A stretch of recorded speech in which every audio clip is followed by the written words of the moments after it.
Students अच्छा students तो हमारा नेक्स्ट टॉपिक है बायोलॉजी के अंदर living word in space and time.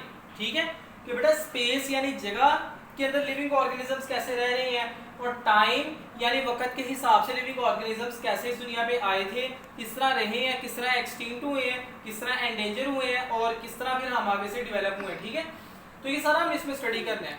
तो बेटा सबसे पहले हम बात करते हैं बायोम की कि बायोम क्या है। जब हम बात करें लिविंग वर्ड इन स्पेस, ठीक है, तो बेटा सबसे पहले हमारे ज़हन में वर्ड आता है biome. Biome is a large regional community. Regional यानी कि एक स्पेसिफिक एरिया के अंदर कम्युनिटी है।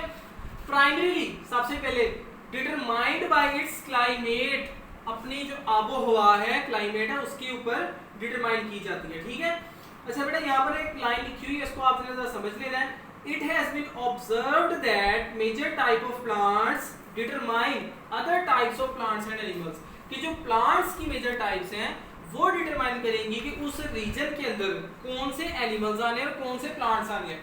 बेटा लेट्स से कि एक ग्रास है, उसको एक स्पेसिफिक हर्बीवोर्स खाते हैं। अगर वो ग्रास उस रीजन के अंदर मौजूद है, इसका मतलब कि वो वाले हर्बीवोर्स भी उधर मौजूद है। और जब हर्बीवोर्स उधर मौजूद है तो उन हर्बीवोर्स को खाने के लिए कार्निवोर्स भी उधर मौजूद होंगे। तो बेटा प्लांट्स से डिसाइड कर रहे हैं कि यहाँ पर कौन से एनिमल्स और प्लांट्स ने आना है। तो बेटा कोई भी बायोम है उधर के प्लांट्स जो है ना वो डिटरमाइन करते हैं।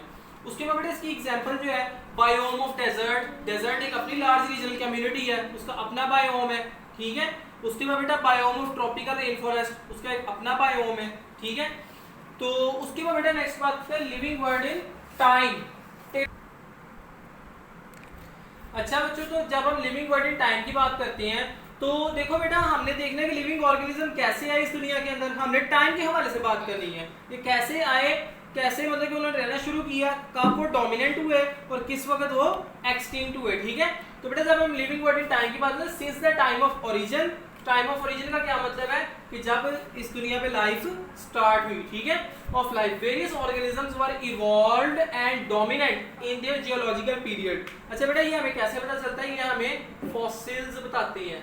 ठीक है fossils are the dead remains of animals and plants. अब बेटा ये देखो मेरी बात सुनो, लेट्स से कि इस वक्त इस दुनिया पे कोई अजाब आता है या कुछ भी मतलब लाइक दैट कुदरती आफत आती है और उससे क्या होता है कि हम सारे जो इंसान है उनकी डेथ हो जाती है।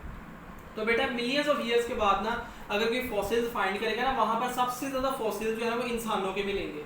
क्यों? क्योंकि बेटा इस वक्त हम यहाँ पे डोमिनेंट है। इसलिए बेटा जब डायनासोर्स का एरा आया था उस वक्त क्या हुआ था कि एक कुदरती आफत आई थी, उससे क्या हुआ था सारे डायनासोर जो है वो मारे गए थे। लेकिन आज हमें सबसे ज्यादा जो फॉसिल है वो डायनासोर्स के मिलते हैं। तो हम कहते हैं कि वो अपने जियोलॉजिकल पीरियड की डोमिनेंट स्पीशी थी। हम अपने जियोलॉजिकल पीरियड की डोमिनेंट स्पीशी हैं। तो बेटा वो यही बात कह रहा है कि जब से लाइफ स्टार्ट हुई है बहुत से ऑर्गेनिजम्स इवॉल्व हुए हैं, नए बने हैं। ठीक है और वो डोमिनेंट हुए हैं और वो खत्म हो गए हैं। ठीक है तो बेटा जरा fossil fossil are the dead remains of organisms, animals and plants इसमें मेनली आते हैं।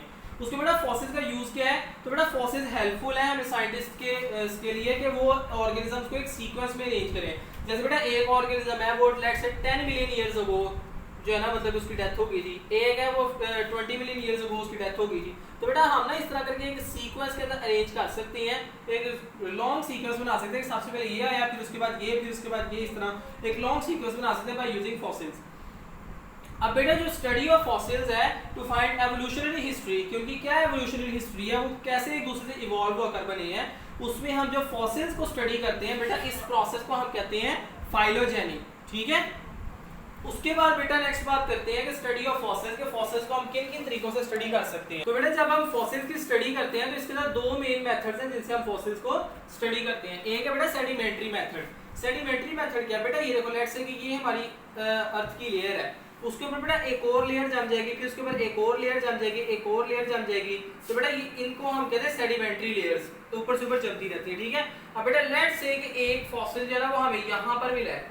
ठीक है तो ये कितनी लेयर्स नीचे है, 1 2 3 4 5 लेयर्स नीचे हमें ये मिला है। ठीक है तो लेट्स से बेटा कि हमने अंदाजा लगाया कि जो एक लेयर है ना ये 10 मिलियन ईयर्स लगेगी बनने में। तो हम क्या करेंगे, ये फॉसिल कितने मिलियन ईयर्स पुराना है, 50 मिलियन ईयर्स पहले इस जानवर की डेथ हो गई थी जिसका ये फॉसिल है। तो बेटा एक तो तरीका ये सेडिमेंट्री लेयर, तो वो कह रहा है age of fossils can be determined by the layer of rocks. ठीक है with the passage of geological time यानी कि टाइम ऑन अर्थ। ठीक है new layers are laid down Therefore older fossils are laid deeper।